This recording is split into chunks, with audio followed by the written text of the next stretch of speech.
What is Determined Women of Destiny? What is Determined Women of Destiny? What is Determined Women of Destiny? So, what is Determined Women of Destiny? Really, can someone tell me what is Determined Women of Destiny? This ain't your average talk show, honey. This is where passion meets purpose, where women receive empowerment and encouragement, infused with information and inspiration, but more than anything else, motivation to live their best life.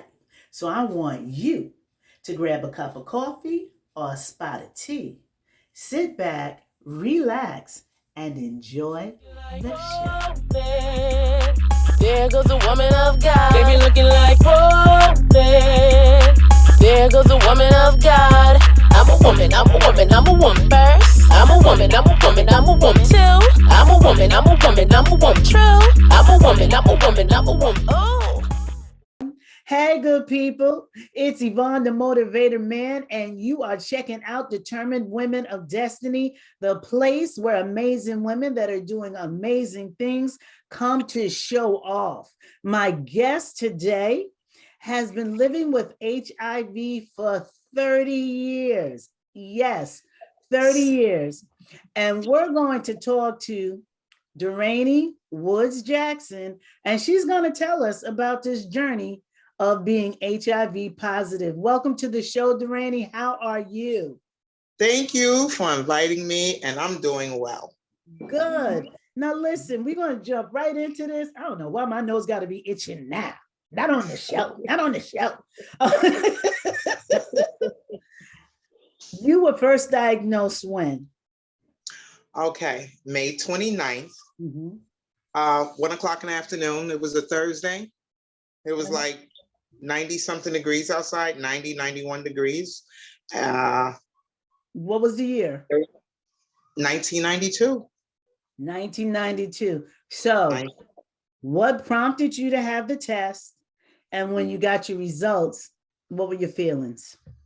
Okay, what prompted me to take the test was at that time, my oldest was in middle school. Yeah, two were in middle school, one was in elementary. And they started speaking about HIV and AIDS around the beginning of 92.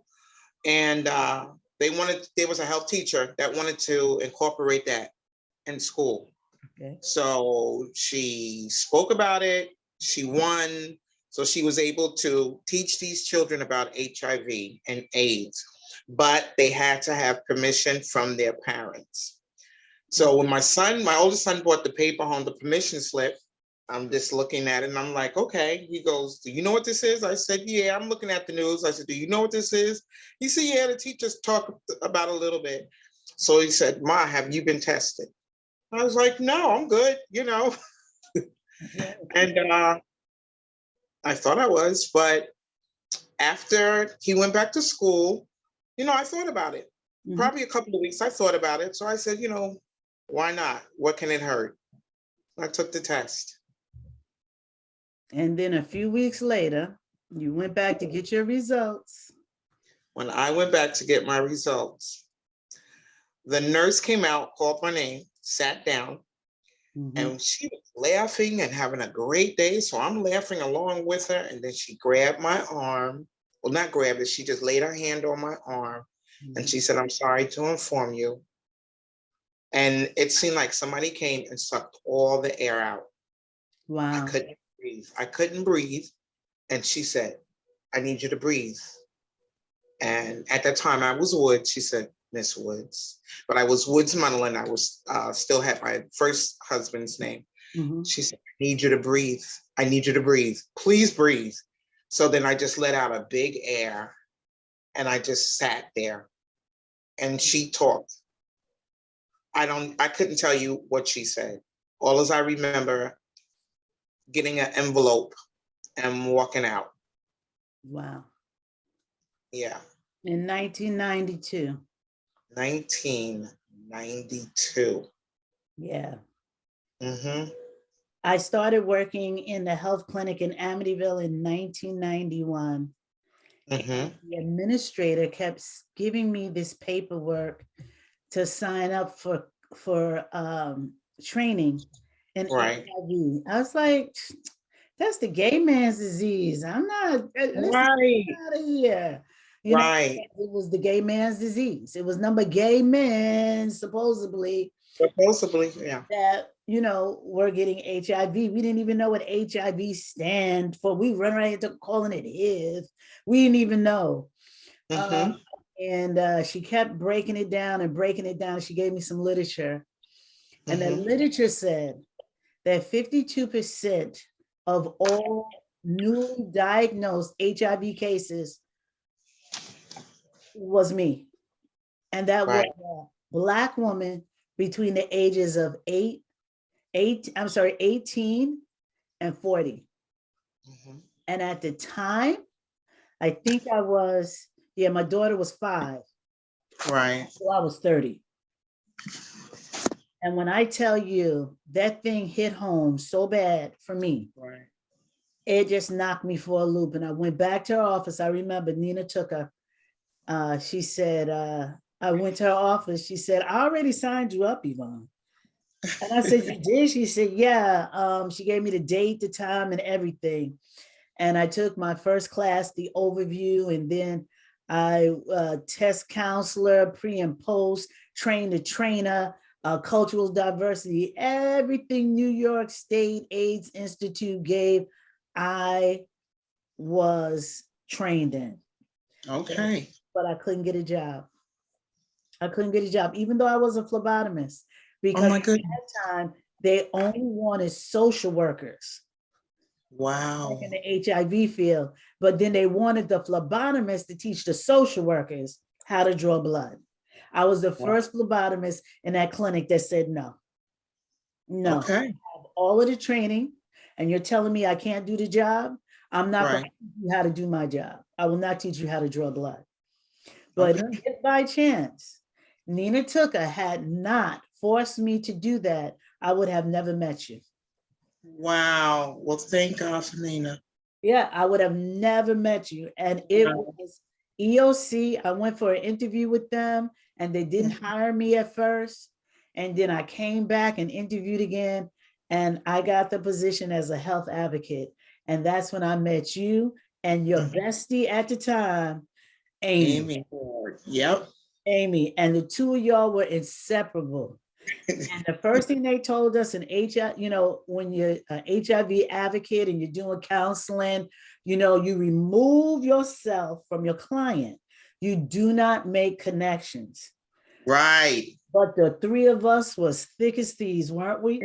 Yes, we were. Girl, Oh my listen, goodness. Yeah. I had so much fun with y'all. I remember telling Amy's son, I don't want to hear nothing about you and Jill talking about y'all getting married and y'all ain't going to college. that's how close we were. And Yes. you really trained me and brought me up and along with you guys through your HIV journey. Yeah. And I am so thankful for that because every job I had after that dealing with HIV, I could go back to our relationship and pull from it. Oh, that is so sweet. Thank you. Yeah. I really could. I remember when we would have programs.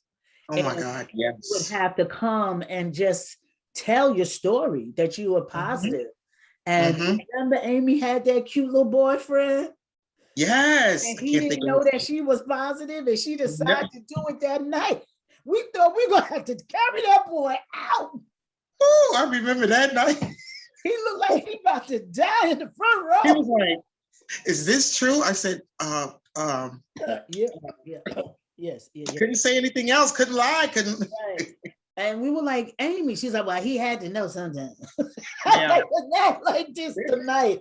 But that was just Amy, Amy was like, listen, it's A, B, C, D, E. I can make it pretty, but I ain't take it the way it is if you don't get on out of here. That's it. Yeah, and Amy ended up succumbing to difficulties from AIDS. And to explain to people, HIV, don't say the HIV virus, because you're saying the human Immunodeficiency virus. So now you know why you don't say it. You sound like a fool. Right. But HIV, for everybody who thinks this, nobody leaves this earth because of HIV. Your Right. T cell count drops under 200. Now that could happen from HIV. And then there are opportunistic illnesses that attack your body because your immune system is deficient. And those illnesses are what take you out. Mm-hmm. Okay, so everybody, you understand what HIV is. Here it is 30 years later. Y'all still running around here sounding crazy. Oh, the HIV virus. Right. Don't y'all do that no more. I have given you understanding. Now you Right. So that's just a little background with me and Derani. Derani was one of my best peer specialists, and that was you would go out into the community, you would tell about your story, and you would tell your story so that you would keep other people safe, so that other women that look like us would think about their sexual behavior, because even now, the newly diagnosed cases, 67% Black women. Is outrageous. Our numbers are increasing where everybody else's numbers are decreasing. Definitely. Right.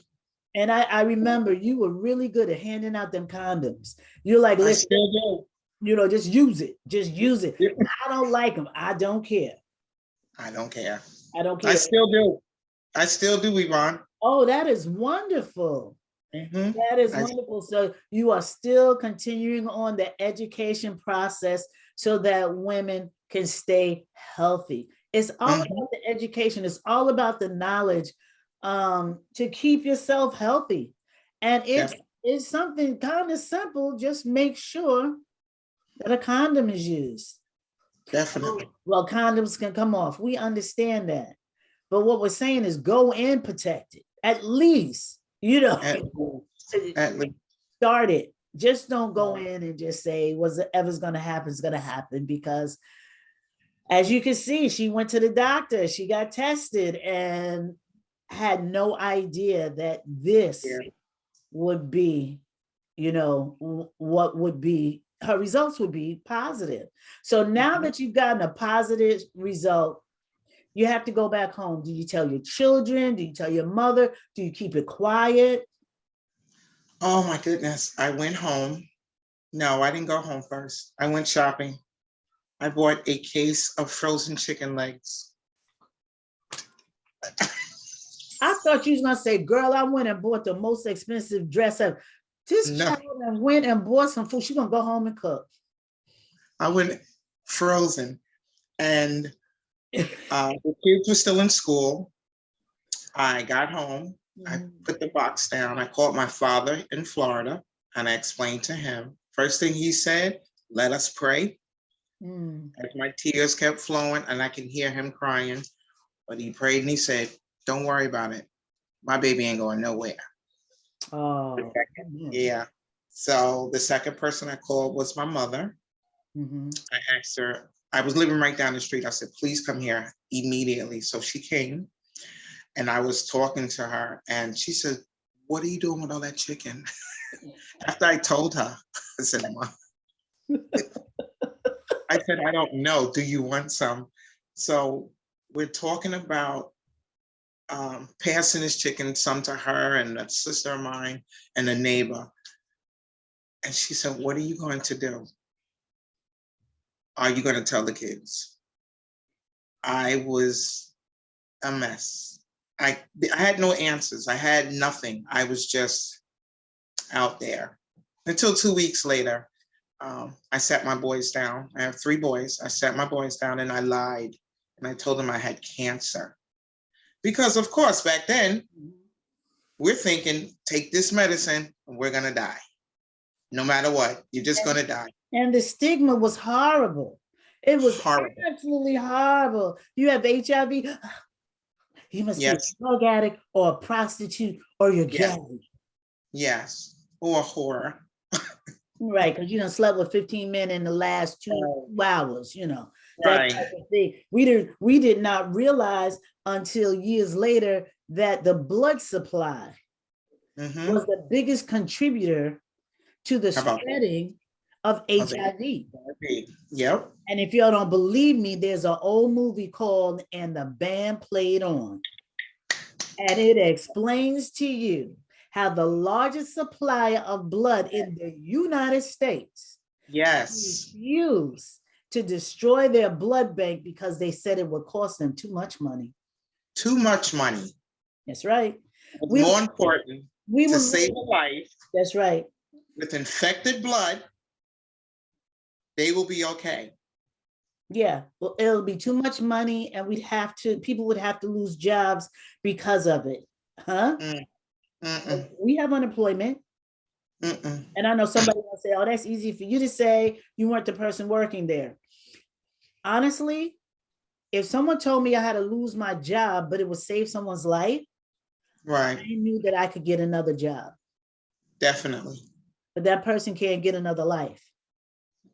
And all those people that checked out of here because of that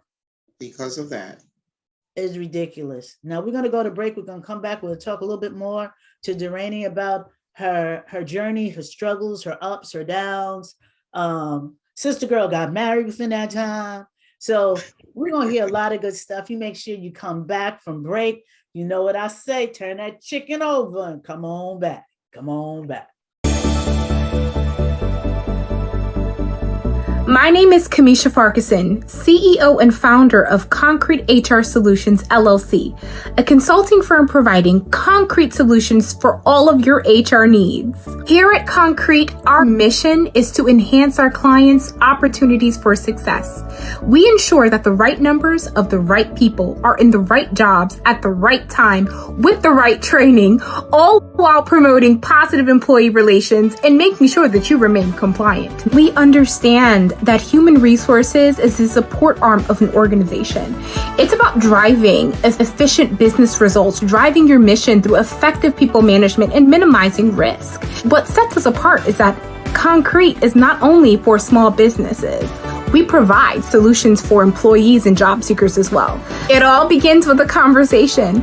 Head on over to concretehrsolutionsllc.com today to book your first 10-minute consultation. The people within your organization are your most important investment. And here at Concrete, we are in the business of taking care of your investment.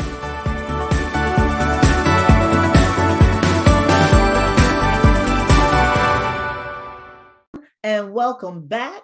I'm Yvonne, the Motivator Man. My guest is Derani Woods Jackson. You are checking out Determined Women of Destiny. And Derani and I have been chatting about her 30-year journey as an HIV positive Black woman. And before break, I hope y'all turn that chicken over. That chicken ain't burning, is it? I don't want y'all to say it's my fault, okay? Every week y'all cooking chicken now. Come on, next show, somebody got to do ribs or something. Meatloaf. Come on. Now, before break, Derani was talking about how, she had to tell her family. And it's a blessing. Her family was supportive. Yeah. But you didn't tell your sons the truth. At first, you told them that you had cancer because back in the 90s, there was such a stigma. So when did you, go back and tell your boys, hey, listen, it's not cancer, it's HIV? I want to say the end of the year or the beginning of 93. Okay. The beginning around 90, right after the holidays. Mm-hmm. After the holidays, going into spring, somewhere around that line. And how did they take it? What was that? Well, your son that brought home the information in the first place, he probably took it better than your other two boys. Am I correct? He took it mediocre. All of them thought that they were that I was going to die. Mm-hmm. Because that's what was on the news, that what was on the TV. Because I used to make my children, you have to watch the news to know what's going on. Mm-hmm. So that's the first thing. And they wanted to know when I was going to die. And I said, I don't know when. Mm-hmm. But I had placements for all three of them, because who's going to take just 3 children at one time? Mm-hmm. So, I went out, asked my family, they asked me why. I had to explain to them. Right. Telling my siblings it was hard, telling my siblings, but they were thinking the same thing when I was going to die. And I said, I'm not focused on that. I'm just focusing on getting homes for my children and doing the best that I could. And let me tell you something, Yvonne, that one medicine that was out at the time, I lied to my doctor and I told him I was taking it. And it starts with an A and ends with a Z, right? Yes. We ain't gonna say it. It's the name we not gonna mention because Big Pharma, you ain't coming for me, okay? No. But I lied. I lied because I started seeing different people, different nationalities, and I said the only thing different, if we're all in the same room together, meeting at EOC, because I asked questions, I wanted to know, and I wanted to take a holistic approach. My doctor was against it, but I said, okay, I let him be against it. And I just lied. He goes, you doing good? Oh yeah, I'm doing good. But if I would have taken that medicine, I don't believe I'd be here today. Well, I truly.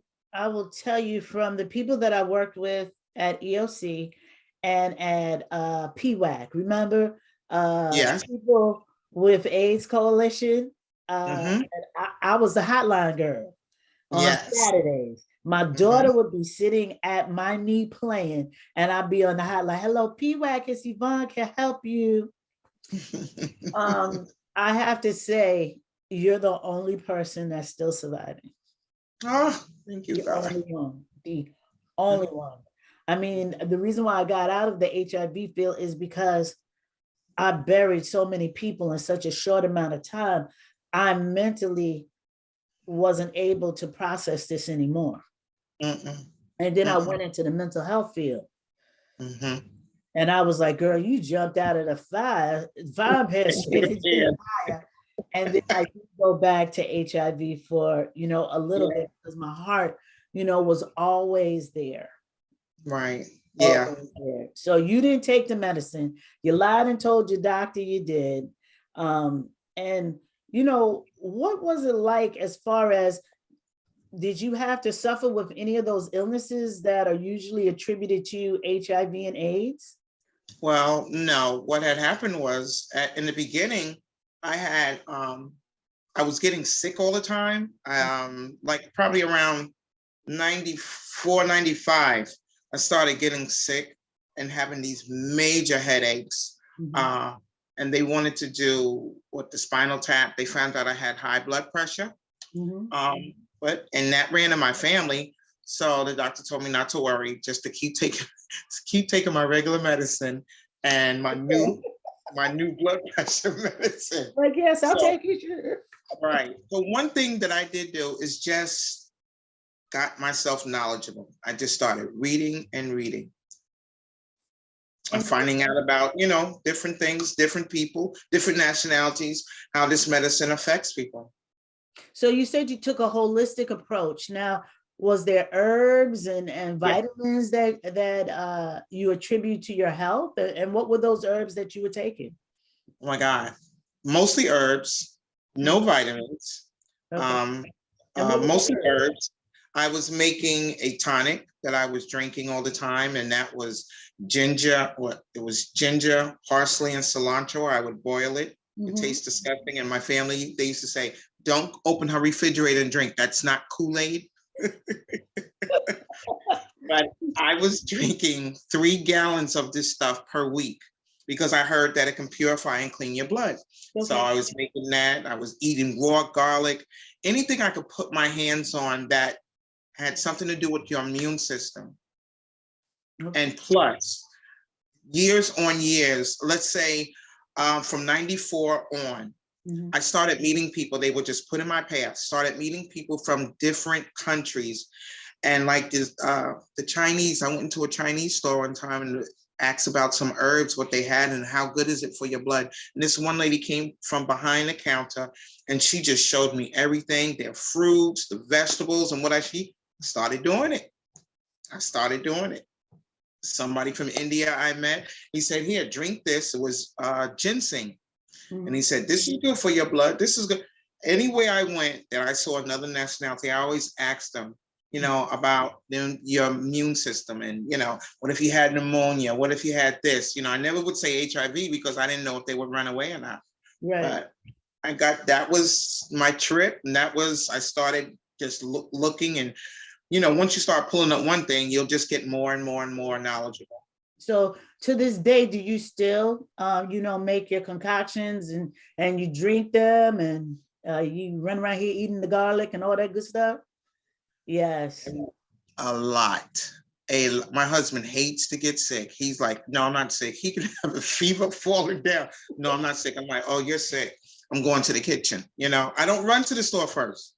I go to the kitchen. And see what's healthy. Now you mentioned your husband. So through all of this, girl, you fell in love. Fell head over heels. I met my husband. Oh my God, let me see. When did we get married? Okay, no. We met 94. Okay. 94, 95. It had to be 95 because we were working together in 95 and you were single. Okay, so then it was 95. Mm-hmm. So when I met him, we met and I knew I had to give the talk before we got intimate. It was hard. When I did do the talk, he left for 2 weeks. Okay. He left for 2 weeks, and then one day he just called me. And I did the biggest happy dance. I was going crazy. I was like, oh, he wants me. But and ever since we talked. And what was interesting is that he told me about his brother. Mm-hmm. And he said, my brother needs somebody to talk to, And so he knew a little bit about the disease, which was pretty cool. Right. And just from there, he understood everything that I did. I said, look, if I get a phone call, I have to go speak. If I get a phone call from somebody, they're coming to get me, or I have to leave. Or he understood my mission. And then you also moved. You moved from New York to Georgia, right? I moved to Georgia. That's where I'm at now. I did a back and forth a little bit, but now I'm in Savannah, Georgia. I moved to Atlanta first, did the same work there. And in Atlanta, it's really big because it's really bad. Really bad at the time. It's about the same now, but met up with some good people, stayed in contact with them, still did my work, and still getting called on, we need you to do this. We want you to do this, maybe in the church or maybe in the community. But, it's not that I don't want to attach myself to anyone. I don't want no one to change what I'm doing because it works. Right. I don't have a problem going into laundromats, to the bus stop, into the stores. I don't have a problem passing out condoms. I don't have a problem wearing my red ribbon all the time. And it's not for the heart. I have to let people know this is for HIV and AIDS. Mm-hmm. Yeah. That's really cool that you're still, as we would say, on the battlefield. You're still out there, trying to give people the information and the education that they need so desperately. I remember when I was living in Wyandanch here, Long Island, New York, for my women that watch me in Utah and Nebraska, they're like, Wyandanch? Yeah, I'm in New York, Long Island. And I remember I would be out there like 12:30, 1 a.m. And I'd just be out there just driving down the street, throwing condoms on the street, talking about use them, because there was a little pocket there where a lot of prostitution was going on. Right. Yes. We even laugh. We laugh about my grandson because first of all, he's born February 15th, and that's side chick day. Yes. Side chick don't never get to 14, she gets to 15. So we call him the side chick boy. Oh my goodness. It's so funny because I tell my daughter, because I was a sex ed educator at the time, I said, you walked right past a car that was unlocked, full of every type of condom you could think of, to walk back home past the car pregnant. I was like, who does that when their mother? Right. Mobile condom. Yeah. So we always laugh. We always laugh about that. But yeah, my car, I remember pulling up to church and the back seat, I ain't never had a clean car, but that back seat would be loaded with condoms. Loaded with condoms. And people would come after church and want to talk to you, and they're looking at my back seat like, girl. I'm like, oh, I'm a sex educator. They're like, okay. Okay. All right, because that's a whole lot of condoms for one person. But I wouldn't have it. I wouldn't have it any other way, because women's health has always, their physical, mental, and emotional, and financial and educational health has always been my heart. Yes, it has. Women could just live their dreams, and it really sounds like right now, Rainey, you down there in Savannah just living your best life. I'm doing the best that I can. That's right. And your mom is living with you now, right? Yes. My mom is living with me. She has dementia, Alzheimer's, and Parkinson's. Wow. Yeah, she's here. My brother came to help me, Okay. Mhm. Yeah. And are She's your here. boys with you, or are they still in New York? Because I know them big old grown men now. They grown men, yes. Mhm. They two are in New York and one is in Massachusetts. Oh. And yeah, my younger two, they say a lot about me. When they meet people, look, my mother's HIV positive and she looks great, like You need to talk to her. You need to find out what's going on. She'll educate you. They do all the time. I get phone calls sometimes. Hey, I need you to speak to someone, because they don't believe me, Mhm. So yeah. Mm-hmm. So are you associated with an organization in Savannah where you go out and you speak, or do people just know that you'll speak and they just call on you? Savannah is very quiet. Oh, that's the part of Georgia, Savannah. Yes, I am in sophisticated Savannah. That's what I call it. Let's say Savannah. They are very quiet. I am associated with an organization now, and I go to their meetings, but when they had COVID, everything shut down. Everything shut down. Nothing has opened back up as of yet. I went as far as everywhere I go, meeting a supervisor and the head of the organization, and she wants me to go back and forth to Atlanta or go here or go there. And it's wonderful, that people listen to me, because one girl said, there's nobody down here that speaks like that. I met my neighbor and she's like, I need some more condoms. Can I bring people to you? I said, sure. It's very, very quiet. It's not, in New York, I was so open. Right. I didn't have candy dishes. I had condom dishes. If you went in my cabinet, you wasn't going to find anything. Nobody's taking no pills. My medicine stayed in my room. There's condoms in there. You want to look, you're going to find condoms, like you said, all over the place. Yes. But yes. it's very, very quiet down here. People have looked down at me, but I look back up and I smile, with a condom.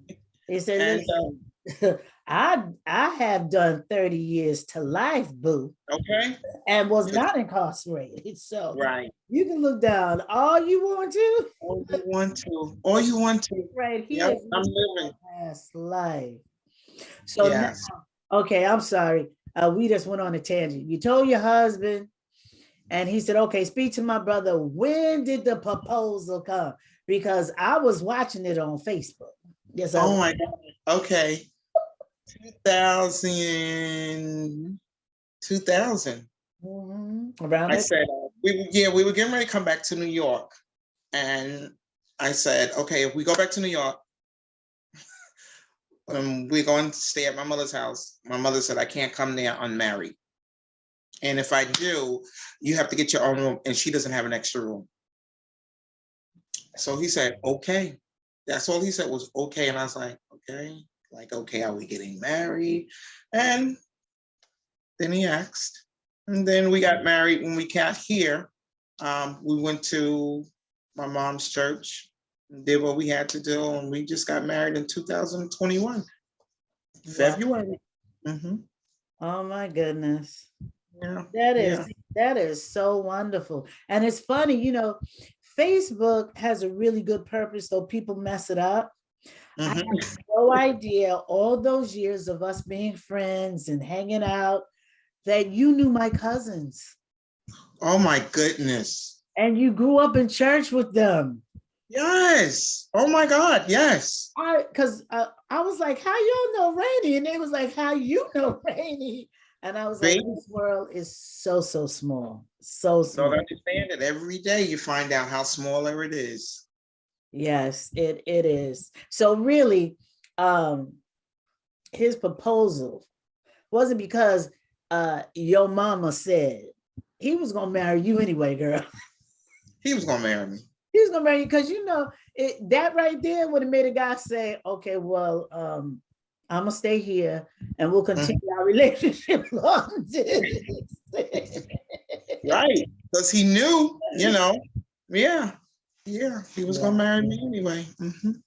That is a wonderful thing, that he understands, and he was willing to take on your journey. That's all you can ask for is someone who wants to take the journey with you. Definitely. Definitely. Okay, men and women watching and listening, it ain't that serious. Find someone who will take the journey. Right. If you don't want to take the journey, then continue your journey and you will find someone who will. Sidebar. Okay. Listen, we're going to go to break. When we come back, Derani is going to give us some more information about her journey and some words of wisdom for all of my determined women of destiny so that we could just stay safe. So you guys, make sure you come back. I got to pay these bills. I got to go to commercial, but we coming back. Are you a small business owner looking for advertising and marketing in a distinctively different and innovative way? Determined Women of Destiny is offering sponsorship packages starting as low as $25 a week. There is no budget too small for us, and we will work with you to make sure that your product or service will be seen to as many women as possible.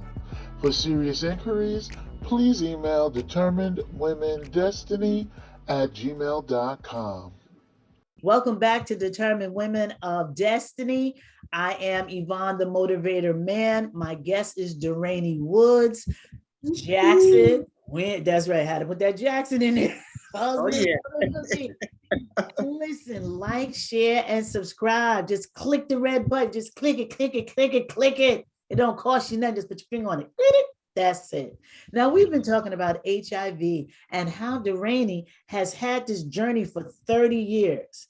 And this woman looked better than the first day I met her. Oh, thank you. Her skin is glowing. She's done such fabulous things as far as trying to give information about women on break. I was reminded her of an event we went to in New York. I think all over the world, we have the week of prayer in March, but the week of prayer in March started out as the week of prayer for HIV and AIDS. And then it grew to the week of prayer. So it was Reverend Lee Trollinger, and he was speaking, and he said something I will never forget. He said, we always ask, well, how did you become infected? Jesus never asked a question of how. All he said, you want to be healed? And so you shall be by your faith. Your faith makes it so. And I never forgot that, because the first thing people want to know, were you shooting up drugs? Were you promiscuous? Right. That's the first two things ever. They never think about a blood transfusion. Okay. They never think about the fact that your mother may have been positive and you were born, positive. And that's another thing. I remember years ago, Wendy Williams gave out the worst information ever, and I tried to call the station. It didn't get through.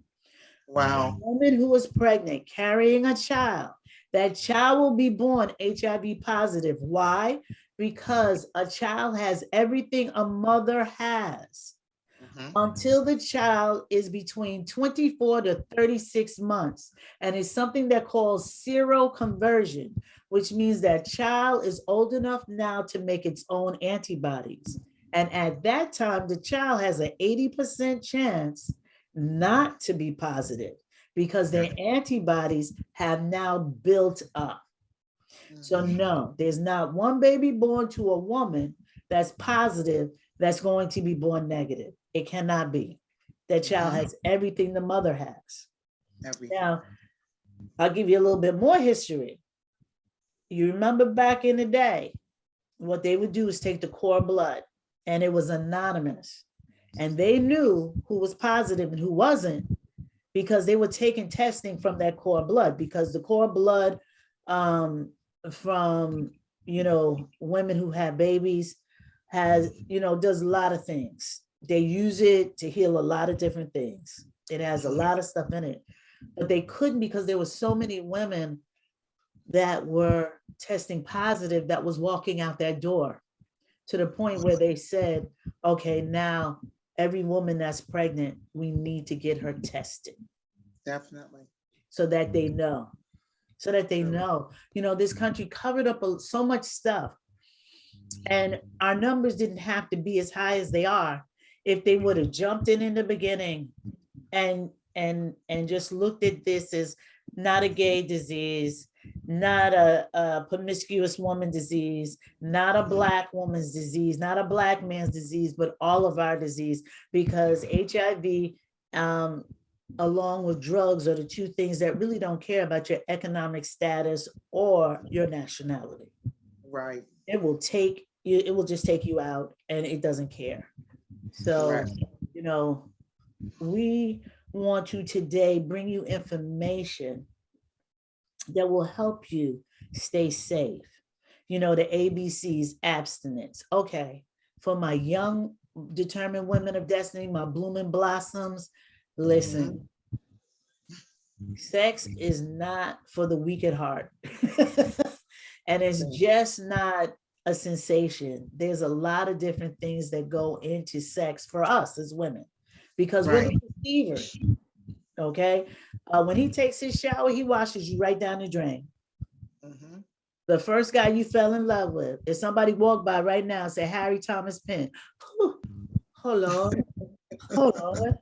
I swooned right there. I still remember how much I love that boy. Right. He's married, we grown. I still remember the love I had for him. Now, I don't think he probably even remembers me. Well, he remembers me, but not like that. Right. You know what I'm saying? So it's really different for us because of the fact that we get more, how can I say it? I want to say substance in us that can carry the virus more than we give out. That's the reason why we're the ones who are at a higher rate of being the ones that are infected. Definitely. And you look just like me. And I'm a woman of a certain age. You see the gray I got down my hair. I don't let it go anymore. But people over 50 now, that's the age group that the numbers are growing. And it is because, okay, I've gone through menopause, so I don't have a uterus. I can't have no kids. I don't have to worry about all of that. I may not have a cycle. Woo, free and clear. But you forget there's such a thing called sexually transmitted diseases. Definitely. Okay. So we have to stay safe. And ladies, I said the abstinence, if you're not going to be abstinent, and that means no sex at all, be careful. Right. You have to know your partner. It's time for us to start talking. Stop just jumping in bed and getting out and hoping for the best. Have a conversation first. How about you just go and get tested first? I remember being a phlebotomist, and this girl had told the guy, before we have sex, we've got to get tested. Right. And so she went and she had her test, and they didn't have rapid, results. Then you had to wait 2 weeks, and he was scared of needles. And she bends down in his face and says, "Am I not worth it?" He told her, "No." Wow. Wow. And he left. Oh my goodness. And he was like, I'm scared of needles. I'm not doing this. No, you're not worth it. And she's Wow. standing there looking really kind of, foolish and very embarrassed because she figured that, well, if he loved me enough, he'll get the test and then we'll know and then we'll be intimate. Didn't go down like that. Right. Didn't go down like that. But that's a good thing. Both of you get tested before you decide to be intimate. And then see condoms. Always use condoms. Always. From my young ones to my ones that have a little gray right here, I don't care. There's a condom for every size. It really is. And keep yourself protected. And people used to always, and I've said this time and time again on the show, they used to beat me up. And they said, well, you're a woman of God. Yes, I am. Yes, I am. Absolutely. And I will make sure that you stay alive long enough for God to work in your life. And if that means that you use this condom, then you use this condom, and that's between you and God, and that's for you to deal with. Okay. It is more important to me that you have life so that you can have life more abundantly and you have eternal life than for me to keep my mouth shut. And remember that was my struggle back then, because I was catching it back then. Absolutely catching it. All the old church was, yeah, you ain't got no business. You telling people go ahead and have sex. You see all these women running around here, got babies, they having sex. They didn't need me to give them permission, They did not need it. So you got married, you moved to Savannah, you got hooked up with an organization, and now you're doing, you're going here, you're going there, everywhere. What would you like to tell women just to inspire them to stay safe and healthy? So we can bring that number 67% down. Carry condoms in their purses at all times. At all times. I hear young people speak. I hear young people talk when they talk to each other, and there's no intimacy involved. There's no relationship involved, and all it's about, can we hook up for a minute? And that's all they want. It's just a hookup. So if you want to do a hookup, protect yourself. Protect yourself at all times, no matter what. Do not believe him. You can't take nobody's word. No one's at all. I caught it because I simply fell in love. I simply fell in love and had to go take a blood test. He refused to take a blood test. He wasn't afraid of needles, but this is the reason why. This is why I'm here today. So he knew that he was positive. Yes. Oh my goodness. See, if that had happened now, he'd be in court for attempted murder. For sure. For sure. Yeah. So you can't take somebody's word. Just like I tell my young boys, oh, she's on birth control. Okay, that's what she told you. That's what she told you. That's what she told you. Or either, I don't know how this happened because she was on the pill, because that's what she told you. Yeah. So we have to be a little bit more savvy about our sexual health and our sexual responsibility. How has HIV changed your life? Wow. HIV changed my life to really find out who I am, who I was then, what I had. It taught me about people, who were my real friends, who were my real family friends.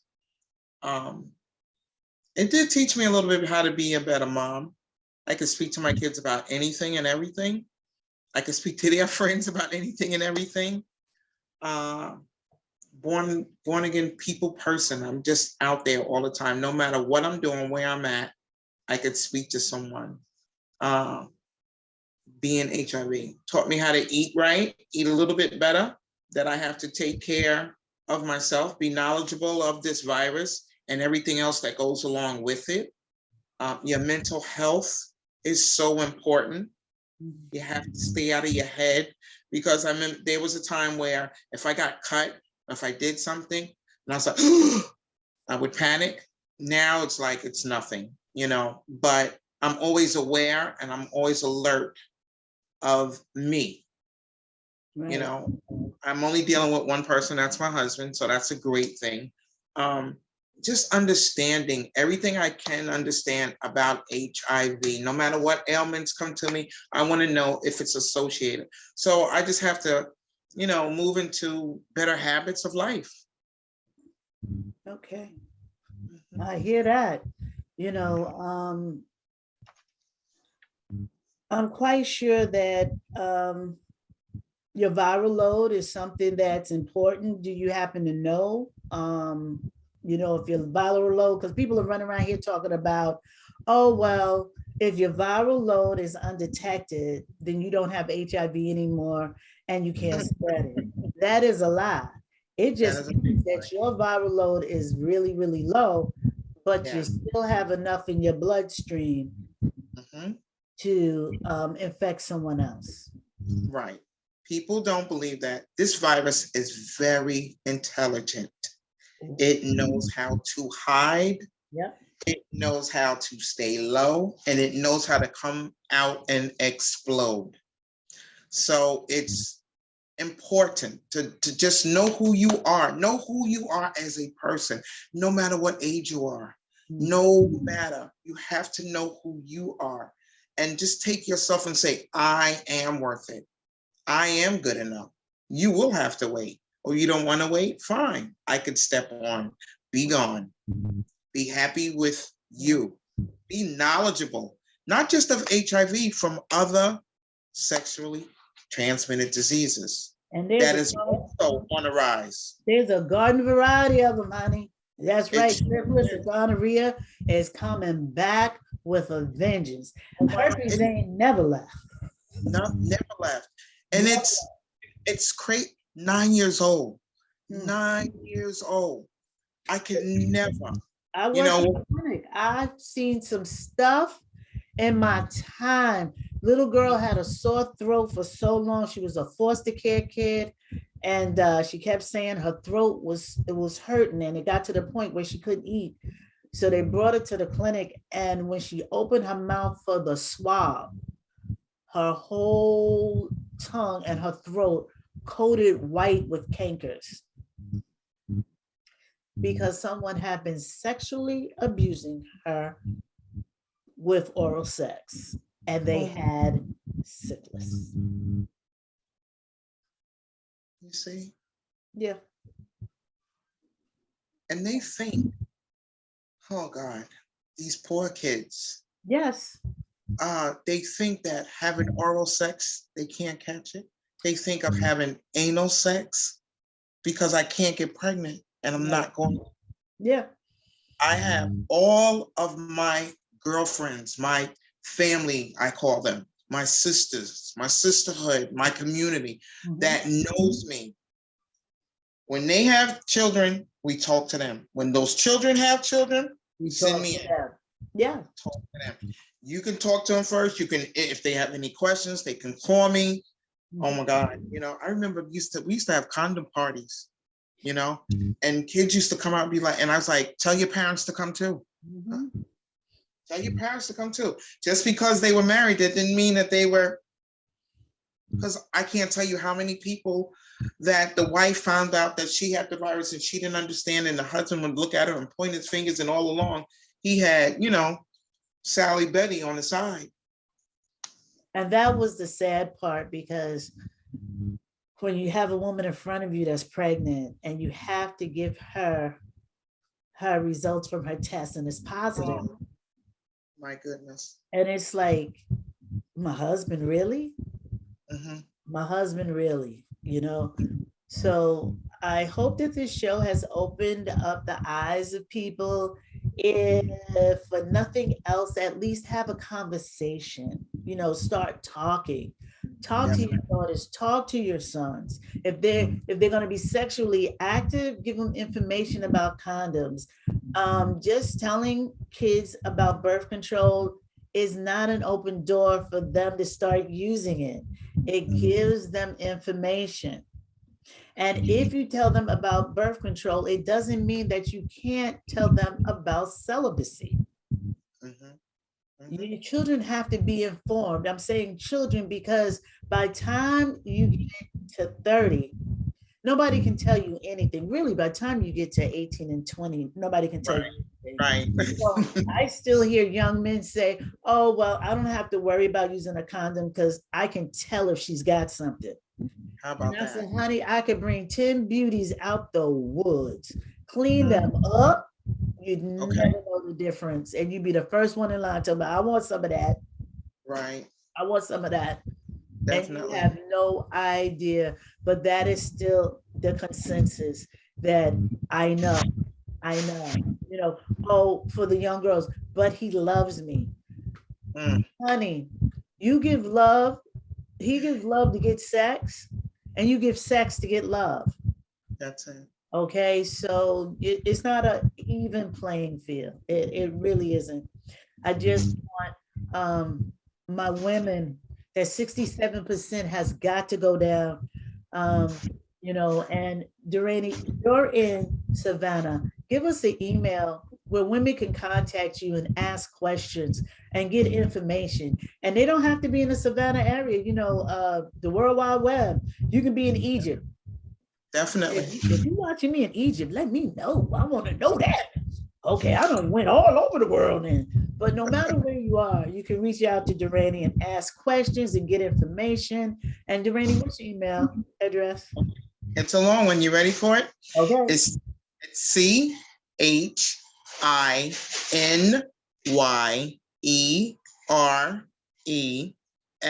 as in Sam, UN as in Nancy, 515@gmail.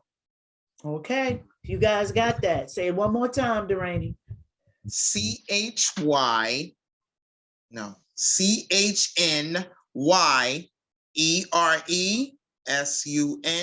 515@gmail.com. Okay. Well, Derani, I tell you, it is so good to see you. I've seen you on Facebook, and we've been chatting on Facebook, but we really didn't get a chance to see each other. So it's so good to see you.